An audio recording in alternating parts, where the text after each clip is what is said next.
هلا يا جدعان، اسمعوا هنا. النهاردة الحلقة دي نهاية الموسم الأول، والقصة لسه طويلة ولسه المفاجآت جاية فاير. بس عشان نكمل السلسلة محتاجين تحدي منكم. لو عايزين نكمل لازم الفيديو ده يوصل ل2000 لايك، وكمان تكتبوا في التعليقات إحنا عايزين السلسلة. لو عملتوا ده أوعدكم هنولع الجزء الجاي من السلسلة على طول. ويلا قبل ما نبدأ صلوا على النبي صلى الله عليه وسلم.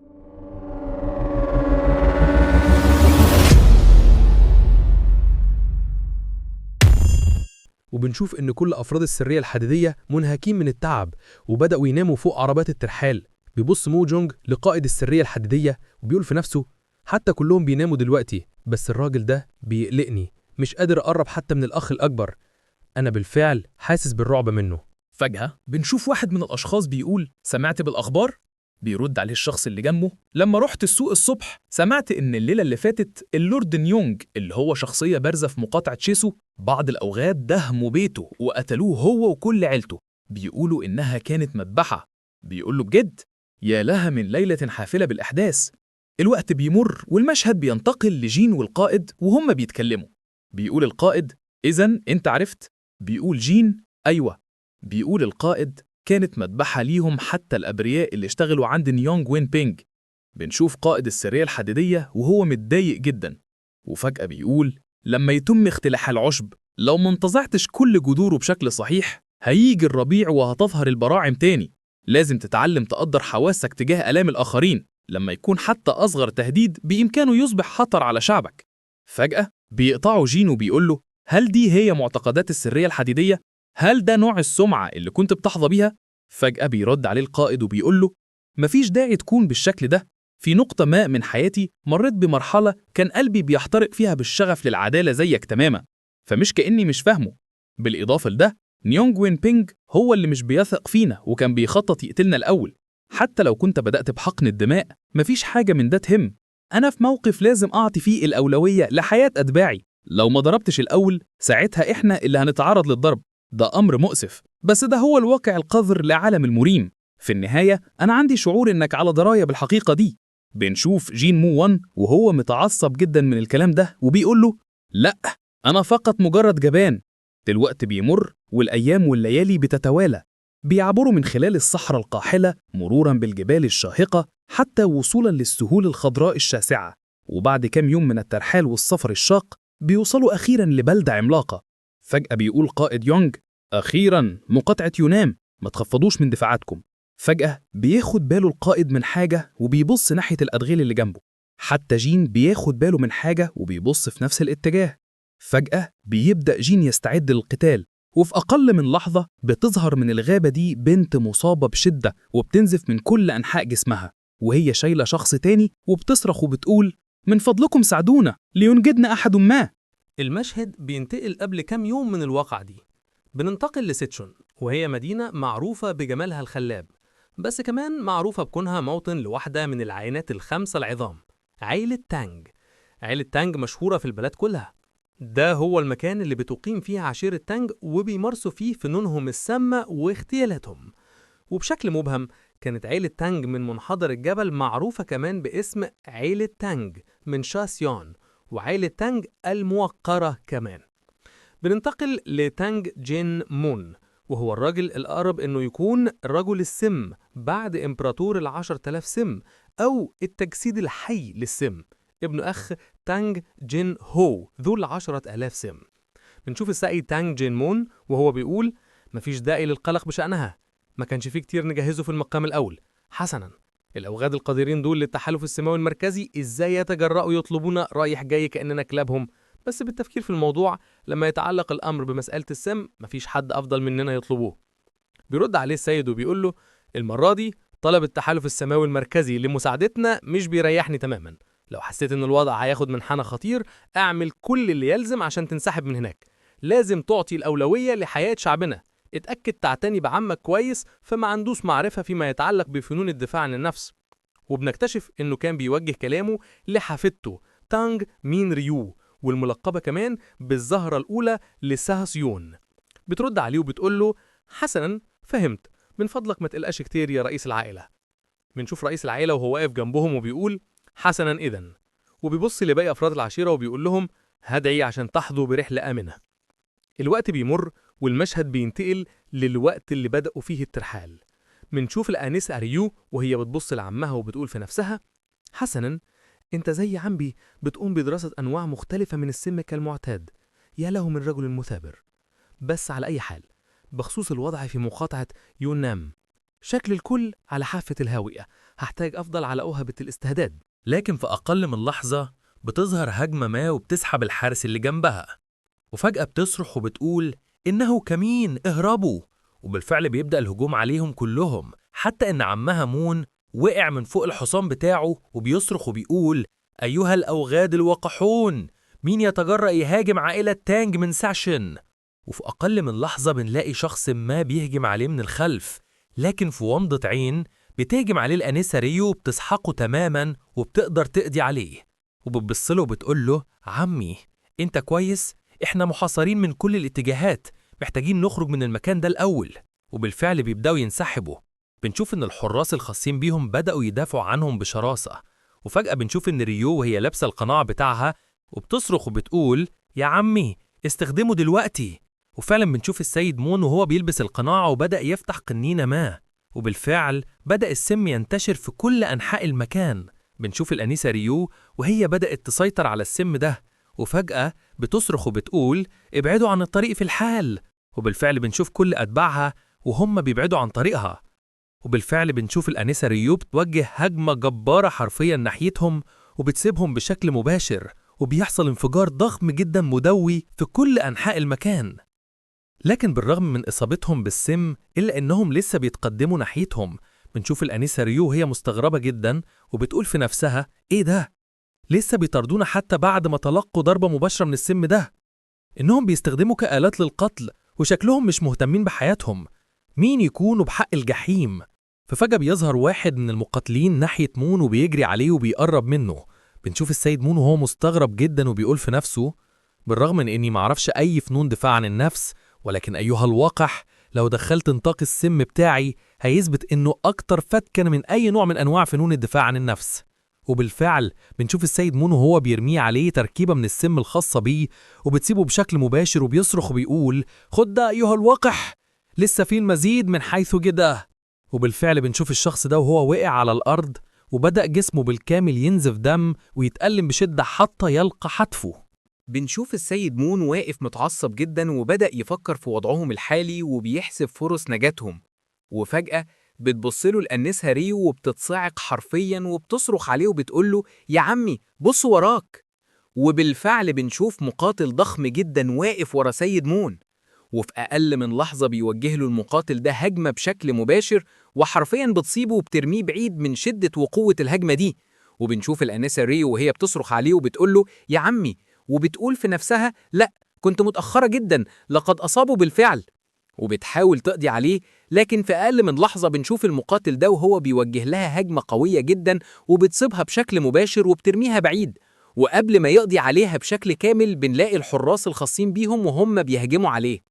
بنشوف الأنسة ريو في وضع مزري جدا واللي هو على وشك الموت حرفيا بسبب الهجمة دي، وبتبدأ تشيل عمها وبتقول من فضلك اتمسك يا عمي الفترة أطول شوية، وبتبص وراها للمقاتلين اللي بيدافعوا عنها. وبنشوف الحراس الخاصين بيها وهم بيصرخوا بيقولوا مش هنقدر نكبحه لفترة طويلة، ابعدي بأقصى ما يمكنك يا أنسة شابة. وبالفعل بنرى الحراس دول وهم بيضحوا بحياتهم عشان يدوا فرصة ليهم للنجاة. بنشوف السيدة ريو وهي وعمها وهم بيجروا جوه الغابة محاولين يلاقوا أي حد يساعدهم، مرورا حتى اللحظة دي اللي ظهروا فيها قدام جين مو وون ومجموعته وهم بيصرخوا بيقولوا ساعدونا من فضلكم لينجدنا أحد ما. بنشوف إن الكل بيبص لهم بدهشة شديدة جدا وبتعجب. فجأة بنشوف نائب القائد يوهان وهو بيصرخ فيهم وبيقول لهم توقفوا عندكم، عرفوا بأنفسكم حالا. بترد عليه الأنسة ريو وهي بتنزف إحنا من عائلة تانج، أنا تانج من ريو وده عمي واحد من اللوردات الموقرة لعائلة تانج، لقد وقعنا في كمين وأصيب بجروح شديدة، أرجوكم ساعدونا سنحرص على رد هذا المعروف. بنشوف القائد يونج وهو بيبصلهم باستغراب شديد جدا وبيقول في نفسه إيه ده؟ عائلة تانج؟ هل هم متورطين كمان في الوضع ده؟ ومش بس كده، بل كان المباغتين قادرين يحطوا عائلة تانج الكبيرة في الحالة المزرية دي. إذن ده معناه إنهم مش أوغاد عاديين. لو كانوا طردوهم كل الطريق لحد هنا، إذن ده معناه إن المباغتين دول في مكان قريب من هنا. حسناً، الأمور هتصبح مزعجة من دلوقتي. وفجأة بيقول: يا كيران، خد شوية رجال معاك وتحقق من المنطقة دي هناك. اتأكد تفحص كل منطقة بدقة.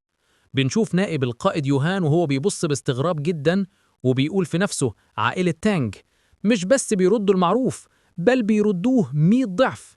مفيش حد تاني أفضل من عائلة تانج لما يتعلق الأمر برد المعروف. إيه اللي المفروض أعمله دلوقتي؟ هل نساعد عائلة تانج ونبقى حلفاء ونخاطر إننا نتحط في مأزق خطير؟ أو لازم نركز بس على مهمتنا الأصلية عشان نلاقي السيد الشاب الثالث لجماعة التنين الأبيض التجارية ونتجاهل عائلة تانج بس؟ حسناً، إزاي نتأكد إن الناس دي بالفعل من عائلة تانج في المقام الأول؟ ماذا لو كانوا من الطرف الثالث المتورط في مقاطعة يونام وبعتوهم هنا عشان يقودون الفخ ماء؟ لكن وقت تفكير النائب القائد العميق ده بيلاقي حاجة بتحصل، حرفياً بيتصعق من اللي بيشوفه. بنشوف جين مو وون وهو شايل عمها وبيقول لها: حسناً، تعالي معايا. وفجأة بيصرخ عليه نائب القائد وبيقول له: بتعمل إيه بحق الجحيم؟ الأمر زي الآخر مرة تماماً. بطل تتصرف من تلقاء نفسك أيها الوغد. أنا هو الشخص المسؤول عن اتخاذ القرارات في الرحلة دي. بيبص له جين مو وون بحزم وبيقول له: أيها المغفل، إحنا محاصرين بالفعل، لذا لو عايز تعيش جهز نفسك دلوقتي للمعركة. فجأة بيظهر القائد جنب موهان وبيقول له: يا فتى، إنه محق، إحنا محاصرين بالفعل، وفيه كتير منهم بالفعل وصلوا هنا. بيستغرب جدا القائد وبيقول في نفسه: موهان، لقد استغرقت وقتا طويلا عشان تاخد قرارك. ما كانش المفروض أحطه مسؤول عن كل حاجة في المهمة دي. اللعنة، مش كأني كنت أفضل منه في المقام الأول. كنت أحمق، كنت مركز جدا على الوضع الحالي لدرجة إني ما دركتش حتى إننا كنا محاصرين بالكامل. لو كنت أعرف ده مسبقا، إذن تقديم المساعدة ليهم أو تجاهلهم ما كانش مهم. القتال مع الأوغاد دول كان أمر لا مفر منه. إذن لو كان ده هو الحال، فالقرار الصحيح بالنسبة لنا إحنا السرية الحديدية كان اتخاذ المبادرة بسرعة ومساعدة عائلة تانج. إذن ده معناه إن جين كان بالفعل على دراية بمأزقنا الحالي. ذلك الفتى ليس بفتى عادي. بنشوف جين وهو بيقول: مو جونج، افسح شوية مكان للراجل ده، اتأكد تفضل على أهبة الاستعداد لأنك هتقوم بحماية العربية دي. ممكن تعمل ده يا صح؟ بنشوف مو جونج وهو متوتر جدا وبيقول: إيه؟ حسناً، هحاول. بيرد عليه جين وبيقول له: بالإضافة لده، مفيش تدريب أفضل من القتال في معركة حقيقية يا فتى. بيصرخ فيه مو جونج وبيقول له: بطل تخوفني بالشكل ده يا أخويا الكبير. بنشوف الآنسة ريو وهي متوترة جدا وبتقول لجين مو وون: حسناً، أنا بشكرك على كل اللي عملته. ولكن في أقل من لحظة بيحصل انفجار ضخم جدا في المكان بالكامل. وفجأة بيبدأ قائد الحرس يصرخ وبيقول: اعتنوا بالمصابين الأول واصطفوا دلوقتي وليأخذ الجميع وضعيات القتال والدفاع الخاصة بيه. فجأة بيظهر حد من وسط الدخان الكثيف وبيقول: ايه ده؟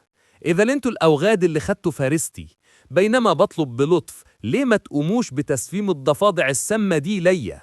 بيبصله جين مو وون بغضب شديد جدا وبيقول له: لو كنا بنخطط نعمل ده، إذا ما كانش فيه سبب بالنسبة لي إني أدخلهم عربيتي الخاصة، مش ده صحيح؟ وبالفعل بنشوف جين مو وون بيخرج سيفه الخاص وبياخد وضعية الهجوم بتاعته، وبنشوف الشخص ده بيوجه سلاحه في وش جين مو وون ويقول له: حسناً، يا لك من وغد حاد الذكاء. في النهاية ده صحيح، حتى لو كنتوا هتسلموهم لينا كنا هنقتلكم يا جماعة. وفجأة بيبدأ الشخص ده يصرخ وبيقول: أيتها الأشباح القرمزية، اقتلوهم جميعاً. وفي أقل من لحظة بيظهر مئات من جنوده وبيهجموا عليهم بالكامل بقوة وبسرعة رهيبة. فجأة بنشوف القائد يونج وهو بيصرخ فيهم بالكامل وبيقول: يا جماعة التنين الأبيض التجارية وأيضا السرية الحديدية، تجهزوا للمعركة الآن. وبالفعل بدأت المعركة تحتدم بشدة. بنشوف أفراد جماعة السرية الحديدية وهم بيقاتلوا بشراسة منقطعة النظير، وبدأوا يستخدموا تقنياتهم الخاصة في قتالهم من غير ما يظهروا أي رحمة منهم أو شفقة. بدأوا يقطعوهم الأشلاء. بنشوف قائد الحرس وهو بيعاني بشدة، وفجأة بيصرخ بيقول: أكان، انتوا يا جماعة عملتوا ايه بسيدنا الشاب الثالث؟ فجأة بنشوف الابنة الصغرى لجماعة التنين الأبيض التجارية وهي في عينيها الرعب الشديد من اللي بتشوفه، وبدأت تدخل في حالة من الذعر. فجأة بيظهر واحد من الأعداء من وراها، وبتبصله وبتتملي عينيها بذعر شديد، وبيبدأ الشخص ده بالهجوم عليها. لكن في أقل من لحظة بتظهر نائبة القائد وبتقطعه لنصفين، وبتبصلها وبتبدأ تصرخ وبتقول: اللعنة عليكم أجمعين. لمي نفسك، هل بتخططي تموتي هنا؟ مش مهتمة بأتباعك؟ لازم تقويهم وتلمي شملهم، لو سبتيهم كده هيموتوا الواشد ورا التاني. وبتبدأ تصرخ عليها وبتقول: اسمعيني كويس، من ساعة ما خطيتي برجليكي في العالم الحقيقي، العالم بيصبح ساحة معركة بالنسبة ليكي، لذا لو عايزة تعيشي ابدأي اتحركي دلوقتي واتبعيني. المشهد بينتقل لشخص ضخم جدا وقوي وهو بيسحق في جماعة التنين الأبيض التجارية، وبيبدأ يضحك بشدة وبيقول: هل في حد ممكن يضاهيني؟ أنا الجانجيول، نائب قائد الأشباح القرمزية. ووقت ضحكاته بيظهر حد من السماء من فوقه، وفي أقل من لحظة بيوجه له هجمة ساحقة بالكامل بتمحق الأرض من تحته. وبنلاقي إن القائد يونغ وهو بيوجه له شفرات سلاحه وبيقول له: ما تتحركش أيها الوغد. وبيقول في نفسه: اللعنة، اعتقدت إنه بإمكاني أقضي عليه بالهجمة دي، بس كان قادر يتصدى ليها. لقد قال إنه من الأشباح القرمزية، هل دي أول مرة أسمع بيهم؟ في أقل من لحظة بنشوف الشخص ده وهو بيهجم على القائد بسرعة خاطفة، لكن القائد بيقدر يتفاداها ويوجه له هجوم مضاد قوي جدا. وبيقول في نفسه: الأوغاد دول مش من البر الرئيسي حتى، اللعنة، ما كانتش الهجمة دي أو القطع اللي عملته عميق كفاية، درعه أسمك مما كنت أظن. بنشوف القائد إنه بدأ يتعصب بشدة، وبنشوف الشخص الضخم ده وهو بيوجه له هجمة سريعة جدا على القائد تاني، لكن القائد بيتصدى لها بسلاحه الخاص، وبيصرخ الشخص ده وبيقول: أنت أذكى مما تبدو عليه. بنشوف القائد وهو متعصب جدا وبيقول في نفسه: لازم أستهدف رقبته، بس الأول هحتاج أمنعه من استخدام الصولجان الحديدي بتاعه. وبالفعل بنشوف القائد بيستجمع قوته بالكامل وبيهجم على إيده، وفعلا بيصيبه بهجمة مباشرة وبيسقط الصولجان ده من إيده، وبيقفز فوقيه وبيبدأ يستجمع طاقته الكاملة وبيبدأ يصرخ وبيستخدم تقنية نصل نطاق التنين، وبيهجم عليه بقوة ساحقة، وحرفيا بتصيبه الهجمة بشكل مباشر وبتمحق الأرض من تحته. بعد ما نقش غبار الهجمة الساحقة بتاعته بنلاقي إن الشخص ده مرمي على الأرض مش بيتحرك، وبيقول القاضي: هحتاج أبقي واحد من الأوراد دول عايش عشان أقدر استجوبه بعدين. لكن كلهم بيجروا ناحيتنا من غير أي اعتبار لحياتهم، شكليني أحتاج أقتل قاعدهم الأول. لكن فجأة بيصعق حرفيا القائد إن الشخص ده وقف وراه تاني وبيقول: شكليني لازم أقضي على الوغد ده الأول. المشهد بينتقل بينا لجين موان وقائد قطاع القمر اللازردي. بنشوف إن قائدهم بيهجم على جين موان بكامل قواته، وجين بيتصدى لكل هجماته، وبيصرف فيه القائد ده وبيقول له: حتى قبل ما نوصل هنا كنت على علم بالفعل بكمنا، مش كده أيها الفتى؟ أنت مثير للإعجاب بجد. بنشوف جين موان بيستخدم قوته وبيتصدى لهجومه وبيقول له: اختفاء جماعة التنين الأبيض التجارية وكمان الوضع المستمر في مقاطعة يونم، هل انتوا ورا كل ده يا جماعة؟ فجأة بنشوف القائد ده وهو بيهجم على جين بهجوم قوي جدا وبيقول له: حسنا، أنا مجرد أداة بتستخدم للقتل والقبض على الناس، في شخص تاني بيرسم الصورة الأكبر هنا. بنشوف جين موان بدأ يتراجع لورا وفي أقل من لحظة بيوجه له هجوم ساحق حرفيا وبيقول له: إذن قل لي مين هو الشخص ده؟ وفعلا بنشوف القائد ده وهو مصعوق حرفيا من اللي بيراه وبيتفادى هجمة جين بصعوبة بالغة، وبيبص الجين وبيقول في نفسه: ايه ده؟ هل ده ممكن؟ حتى مش بس اني مش قادر استشعر الكي بتاعته، ولكنه ماهر كفاية عشان يحدد مكاننا من بعيد، وكمان قادر يقف قدام سيد فنون دفاع عن النفس زيي، وقادر يخليني متأهب وما خفضش من دفاعاتي ولو للحظة. مين يكون الولد ده بحق الجحيم؟ فجأة بيبص الجين وبيقول له: لو كنت فضولي للدرجة دي، إذن أنا جنرال الأشباح القرمزية نام جون وي، وهتحتاج تقطعني الأول عشان أجاوبك على اللي أنت عايزه. بنشوف جين وهو واقف قدام قائد جماعة القمر اللازردي وبيقول لهم قائدهم: هتحتاج تقطعني الأول عشان أقول لك اللي أنت عايزه. وحرفيا بنشوف جين وهو غضبان بشدة، وفي أقل من لحظة بيختفي القائد من قدامه وبيهجم عليه بهجوم صاعق جدا بشكل مباشر، لكن جين بيقدر يتصدى له بسيفه الخاص وبتصدر منهم قوة رهيبة. وفجأة بيقول له القائد ده: أنا قلت إني هقول لك كل حاجة لو قدرت تقطعني أيها الفتى. بيبدأ القائد ده يتراجع وبياخد وضعية الهجوم بتاعته وبيقول له: إذا ليه بحق الجحيم مش بتقاتلني بكل ما لديك؟ وبيهجم على القائد بكل قوته وبيقول له وريني اللي بتخفيه. أقدر أقول إنه شيء شرير جدا. فعلا بنشوف جين وهو بيتفادى هجمته بكل سهولة وبينطلق ناحيته وبيهجم عليه بقوة مرعبة، لكن بنشوف القائد ده بيتفادى هجمة جين وبيقول أنا شفت الحركة دي قبل كده. لكن بنشوف جين وهو بيستمر يقرب منه وبيقول في نفسه حسنا إنها خدعة المرة دي وانت على وشك تقع فيها. وحرفيا بيوجه له جين هجمة تانية بسيفه الخاص من تحته، لكن القائد ده بيتفاداها بكل صعوبة. وبيقول جين في نفسه عشان أقلل المسافة دي واحدة من الطرق عشان أتعامل مع مستخدمي الرماح. وفي أقل من لحظة بينتقل جين وبيقفز فوقه وبيقول اتصدى للهجمة دي إذن. وبيقول في نفسه بس ده منجحش ها. وحرفيا بيوجه له جين هجمة مميتة ومرعبة. بنشوف القائد بيقول في نفسه ايه ده؟ مش مصدق اني رحت للحد ده ضد وخد غير معروف. بالتفكير اني لجأت لاستخدام رمح تنين الفار المشعل في الوقت المبكر ده، ما صدقتش ولو لوهلة اني هستخدمه في مكان زي ده. لكن بيبص للسما وحرفيا بيتملي بالدهشة الشديدة من اللي بيراه، وبدأ جسمه يتصبب عرق شديد وبيقول كنت بعتقد على الأرجح انه اتمزق لأشلاء بالفعل، بس ايه اللي انا شايفه بعيني ده؟ بنشوف جين وهو بدأ يستعد عشان ياخد وضعية الهجوم، وفجأة بيقول الهدوم دي كانت هدية من السيد هوانج، هتندم على فعلك لعمل وقح زي ده. بنشوف جين وهو بياخد وضعية هجوم خاصة بيه، وبتبدأ طاقة مرعبة ومظلمة جدا تنتشر في السماء، وحرفيا بيتوجه له بهجمة ساحقة بكامل قوتها وبسرعة الضوء، وحرفيا بتسقط على قائد مجموعة القمر اللازوردي، وبيحصل انفجار ضخم جدا بيعم المكان بالكامل، حتى إن كل الحاضرين بدأوا يتأثروا بسبب الهجمة الساحقة دي، وبدأ كله يبص لجين، حتى إن قائد مجموعة السرية الحديدية بيبص له مرعوب حرفيا من اللي بيراه، وبيقول بحق الجحيم ما هي هويته الحقيقية. بعد ما انقشع غبار هجمة جين الساحقة بنلاقي إن المكان بالكامل اتسحق، وبنشوف قائد مجموعة القمر اللازوردي وهو بيسعل دم من كل أنحاء جسمه، وإن درعه اتمزق بالكامل.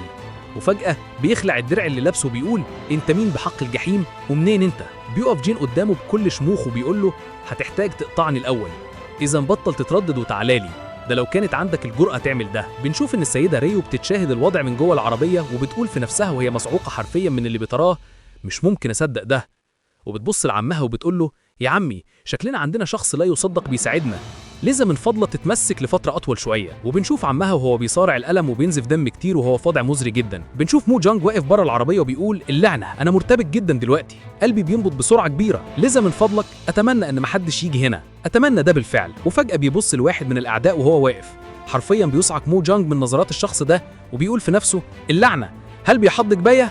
هو كذلك صح؟ أرجوك ما تجيش. وفعلا بنشوف الشخص ده وهو بيلتفت لمو جانج، بيقول مو جانج في نفسه ايه ده؟ ما تجيش هنا من فضلك، ابعد، توقف، ايه اللي بيحصل لي؟ جسمي مش بيتحرك، اللعنة، اتحرك، اتحرك أرجوك، اتحرك، لقد تيبست بالكامل. كل الوقت ده طول رحلتنا كان بيتم تدريبي من الأخ الأكبر، حتى إنه ساعدني وقت راحته، أنا حتى ما لوحتش بسيفي بشكل صحيح. بعد هل فعلا هفضل متجمد كده؟ هل بجد دي هتكون نهايتي؟ انت بجد مثير للشفقة يا جواك مو جانج، ازاي تنوي تحمي اي شخص بخوف زي ده جواك؟ وفعلا بنشوف الشخص ده وهو بيهجم على مو جانج بسرعه خاطفه، لكن في اقل من لحظه بيهجم مو جانج على الشخص ده بسيفه الخاص وبيقدر يقطع ايده. وفعلا بنشوف الشخص ده مصعوق من اللي بيراه وبيبص لمو جانج، وفي اقل من لحظه بتصيبه هجمه في وشه بترمي بيه سريعا على الارض، حتى ان مو جانج مستغرب جدا من اللي حصل، وبنلاقي انه اصابته سكينه في راسه. وبنشوف ان الانسه ريو هي اللي رمت السكينه دي وبتقول له هقدم لك الدعم، لازم ما تقلقش كتير. المشهد بينتقل للقتال الخاص بجين مو وون وقائد مجموعة القمر اللازوردي. بنشوف القائد ده بيوجه هجمات كتير على جين مو وون، وجين مو وون بيقدر يتصدى ليها كلها. وفجأة بيهجم القائد ده بهجوم قوي جدا على جين، وبيقول في نفسه حتى الشخص ده ما كانش هيخمن أبداً إن راجل زيه موجود في الدنيا دي، لو سبته عايش حتماً هيصبح تهديد هائل لينا في المستقبل، لازم أقتله هنا والآن. بنشوف جين مو وون بيتفادى كل هجماته، وبنشوف القائد ده وهو بيستخدم هجمة قوية جدا تاني وبيبدأ يصرخ وبيقول دي هي النهاية.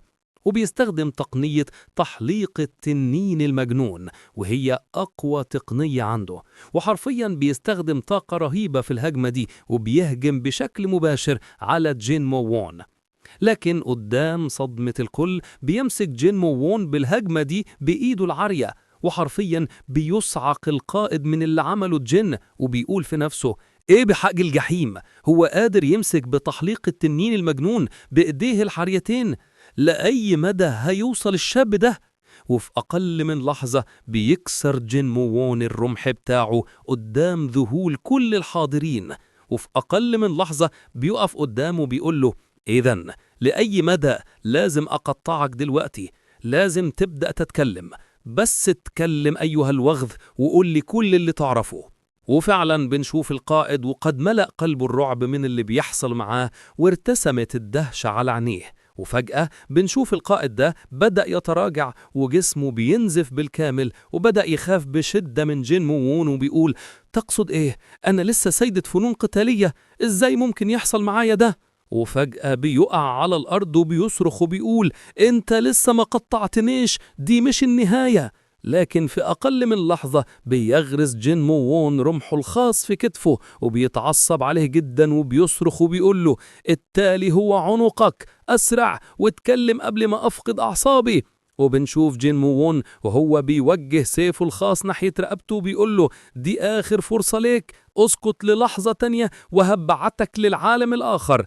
وبالفعل بنشوف القائد ده وهو بدأ يصرخ بشدة وبيقول ده صحيح، افتكرت، انت محق، احنا اللي خلينا جماعة التنين الأبيض التجارية تختفي. وبدأ يعترف لجين وون وهو مرعوب بالكامل. المشهد بينتقل لقائد السرية الحديدية وهو بيستخدم تقنية أنياب تنين النار المظفر، وبيهجم بكامل قوته ناحية نائب قائد جماعة القمر اللازوردي، وحرفياً بيهجم عليه بهجوم ساحق بالكامل وبيصيبه بشكل مباشر. وبنشوف القائد وهو واقف بعد ما قضى عليه بالكامل وبيبص لجثته وبيقول اللعنة، كنت بحاول أتساهل معاك، يا لك من وغد مثابر. فجأة بينصدم جدا القائد من اللي بيراه، وبنشوف جثة الشخص ده وهي بدأت تتحلل بشكل غريب وفجأة بدأت تنتفخ. بيقلق جدا القائد وبيقول في نفسه استنى، ده مش ممكن يكون. وفجأة بيبدأ يصرخ بشدة وبيقول إنها قنبلة سامة، أسرعوا وابعدوا. ووقت الأحداث دي بنشوف جين وون وهو بياخد الاعترافات من قائدهم، وفجأة بيقول له لقد توقعت ذلك، إذن قل لي مين هو الطرف الثالث. فجأة بياخد باله جين من حدوث حاجة وبيتراجع في أقل من لحظة وبيقدر يتفادى سهم كان موجه ناحيته. وفجأة بياخد باله جين وون من إن كيس مية مربوط بالسهم ده، وبيقول في نفسه إيه ده، حقيبة سامة؟ وفجأة بينفجر الكيس ده في وش جين وون، وبيقول في نفسه استخدام السم كإلهاء، لقد هرب بالفعل، بس مش ممكن أسيب الوغد ده يروح بالسهولة دي. في أقل من لحظة بيقفز جين وون عاليا جدا محلقا في السماء وبيبدأ يتفقد الغابة، وفجأة بياخد باله من تحركاتهم وبيقول ها هو، لقد ابتعدت أكثر مما توقعت أيها الوغد، بس المفروض أكون قادر ألحق بيه. وبالفعل بنشوف جين وون بيتوجه ليهم وبيبدأ يلحقوا بسرعة رهيبة جدا، وفجأة هجمة ما بتيجي ناحية جين وون، لكن جين وون بيقدر يتفاداها بكل سهولة وبيقدر يتصدى لكل الرماح الموجهة له. وبالفعل بتتكرر الهجمات دي مرارا وتكرارا على جين وون ملاحقة إياه، وبيقدر جين وون يهرب منها تاني، وبيبدأ جين وون يبحث عن مصدر الهجمات دي، وبالفعل بيسقط عليه وابل ضخم جدا من السهام، لكنه بيتفاداها بالكامل وبيقول في نفسه إذن كان ده انتوا يا جماعة. وبيقدر يوصل للرماة دول وبيوجه هجمة بسيفه وبيحطم الأقواس اللي ماسكينها، وفي أقل من لحظة بيقف قدامهم وبيقول لهم بس جاوبوا على أسئلتي وممكن نتجنب أي إراقة دماء مش ضرورية في المكان ده. فجأة بيصرخ زعيمهم وبيقول له حسناً، امسكه دلوقتي. وبالفعل بنلاقي إنهم بيمسكوا بجين وون، وبيستغرب جدا جين وون من اللي بيحصل وبيقول بتعملوا إيه؟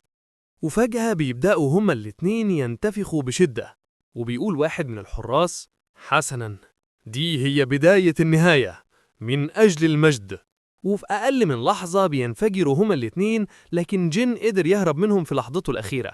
وحرفيا جين وو بيكونوا مصعوب جدا من اللي بيحصل، وبيقول في نفسه إيه ده بحق الجحيم، لقد فجروا نفسهم، وإيه يقصدوا ببداية النهاية؟ سيدي هوانج، آمل بجد أنك تكون بخير، لازم أسرع وألاقيه. وبالفعل بيبدأ جين موان يبحث في كل أنحاء المكان لكنه مش بيقدر يلاقي أي حاجة، وبيتعجب جدا وبيقول ما قدرتش أكتشف أي حاجة في النهاية. حسنا، لازم أرجع دلوقتي. وفعلا بنشوف جين موان بيرجع للجماعة وبيقول على أي حال فين راح غمد سيفي؟ بتبدأ المعركة الشرسة دي وبتنتهي والوقت بيمر، وبيقول قائد مجموعة السرية الحديدية استعيدوا جثث القتلى الأول، عجلوا وابدأوا بتقديم الإسعافات الأولية للمصابين، واعثروا على العربات والخيوط اللي ما اتضررتش. فجأة بيقولوا نائب القائد بتاعه انتهى بيهم المطاف كلهم بتفجير نفسهم، حتى أجسادهم ما سابوهاش وراهم. في النهاية هم أوغاد متملصين. بيرد القائد وبيقول يا لها من بداية سيئة ليومنا الأول في مقاطعة يونام. فجأة بنشوف نائب القائد وهو متعصب جدا وبيقول اغفر لي أيها القائد فكل ده بسببي. بيبصله القائد وبيقول له موهان، احنا دايما هنقع في المشاكل، اللي يهم هو ازاي نحلها. يلا بينا، حان الوقت بالنسبة لنا عشان نحل مشاكلنا الخاصة. بس استنى، رجالتنا بخير صح؟ بيرد عليه النائب بيقول له أيوة صحيح. بيفرح جدا القائد بيقول له حسنا، احنا بخير إذن. بنشوف القائد هو ونائبه وقد ذهبوا للعربية الخاصة بجين مو وون، وفجأة بيبدأ القائد ونائبه يقدموا التحية وبيقول أنا يونغ مو سونغ من الجيل الأقل سنا، أقدم الاحترام لمقام الجيل الأكبر من عائلة تانج. وبيقول نائب القائد السرية الحديدية الذكاء المتناهي موهان يحيي الشيخ الموقر من عائلة تانج. فجأة بيلتفت ليهم الشيخ ده وبيقول حسنا إذن، انتوا يا جماعة هم السرية الحديدية، سررت بمقابلتكم أيضا. أنا حائز 10,000 سم من عائلة تانج جين مون. شكلنا سببنا لكم شوية مشاكل، أنا أعتذر. وأما بالنسبة للمكافأة هحرص على إني أردها لجماعة التنين الأبيض التجارية ب10 أضعاف. بنشوف مو جونغ وهو منهك تماما من قتاله في المعركة الشرسة دي. بنشوف الشيخ ده وهو بيبص للقائد ونائبه وبيقول ابنة أخي قالت لي باللي عملتوه، أفعالكم مش هنساها أبدا. فجأة بيقول له نائب القائد موهان أنا بعتذر بسبب عدم كفاءتي، ما قدرناش نساعدكم على الفور. بيرد عليه الشيخ ده بتعتذر على إيه؟ ده مفهوم، لأن دي هي الطبيعة الحقيقية للعالم ده. بيقول القائد اغفر لنا من فضلك أيها الكبير تانج، لو كنا نعرف إنك من عائلة تانج العظيمة ما كناش هنتردد في وضع حياتنا على المحك عشان نساعدك. إحنا بس ما كناش متأكدين إذا كان الوضع شيء لازم السرية الحديدية تتورط فيه ولا لأ. بيرد عليه الشيخ تانج وبيقول له شكلكم يا جماعة من نوع الناس اللي بيقدروا حياة الشخص اعتمادا على مكانته. بيبدأ القائد يضحك وبيقول له حسنا، بالطبع الأمر تماما زي ما قلت، ودي هي الطبيعة الحقيقية للعالم ده. بيبص له الشيخ تانج باستغراب شديد وبيقول له حسنا، الطبيعة الحقيقية. وبيبدأ الشيخ تانج يضحك بشدة وبيقول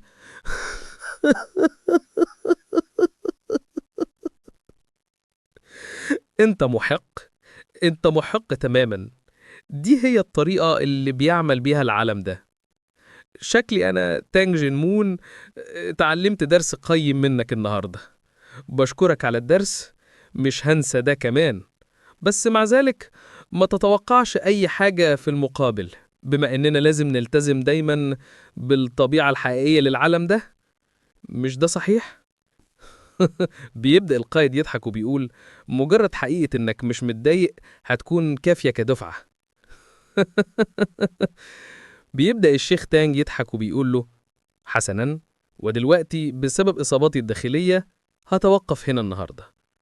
وبيقول في نفسه قائد السرية الحديدية يونغ مو سونغ إنه ليس بوغد عادي.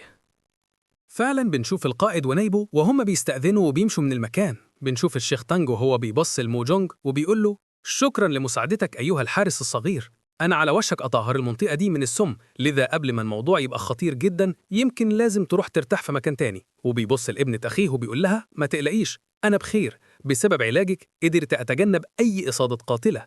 شكرا على عملك الدؤوب يمين ريو، دلوقتي جه دوري أرد المعروف. بالإضافة لده دي هي الحاجة الوحيدة اللي ممكن أعملها، لذا تأكدي تمنعي أي حد من الغرباء يقرب مني. وفعلا بنشوف الشيخ تانج وهو بدأ يستعد عشان ينفذ تقنيته الخاصة، وفجأة بيستخدم تقنية إزالة سموم الضفدع الأبيض، استبدال سم بآخر، السم الذي يجلب الحياة، وهي تقنيته الخاصة السرية. وبدأ السم ينتشر في كل أنحاء المكان. بنشوف القائد وهو بيقول: حائز 10,000 سم، إنه الراجل اللي حقق عالم من استخدام السم، مش بس عشان يقتل الناس ولكن عشان يكون قادر ينقش الناس بيه كمان.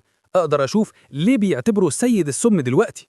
وبيقول نائب القائد موهان: هل هو بيستهلك السم عشان يشفي إصاباته الداخلية؟ بتشوف القائد وهو بيبص له بتعجب شديد وبيقول له: كنت أعرف لقبه بس ما كنتش حتى أعرف إيه كان اسمه الحقيقي، ناهيك عن إزاي كان شكله. وده لأن الرجال دول معروفين بأنهم حريصين جدا، بما أنهم بيختاروا يعيشوا بس مع زملائهم في العشيرة. بنشوف الشيخ تانج وهو بدأ يتنشق السموم الموجودة في كل أنحاء المكان وبدأ يدخلها في جسمه، وبيقوم بالعملية دي مرارا وتكرارا حتى قدر يطهر المكان بالأكمل. وفجأة بيظهر جين مو وون وبالفعل بيلاقي غمد السيف بتاعه وبيقول: كان لازم أعرف إني رميت الغمد هنا. فجأة بتنادي عليه الأنسة ريو وبتقول له: أيها المنقذان. فجأة بيستغرب جدا الشيخ تانج وبيقول: إيه ده؟ إذن ده أنت؟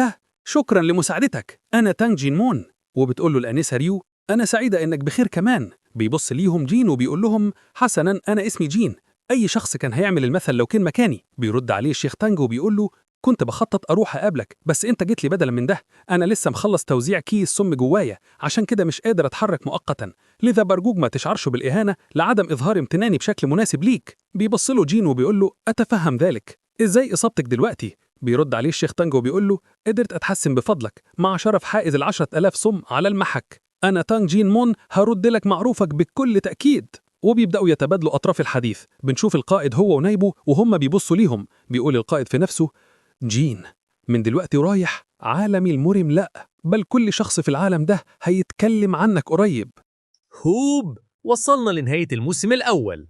القصة لسه طويلة والمغامرة مستنياكم تكملوا معانا، فلو عايزين تشوفوا الجزء الجاي ما تكسلش، اعملوا لايك واشتركوا وسيبوا تعليق، احنا عايزين السلسلة.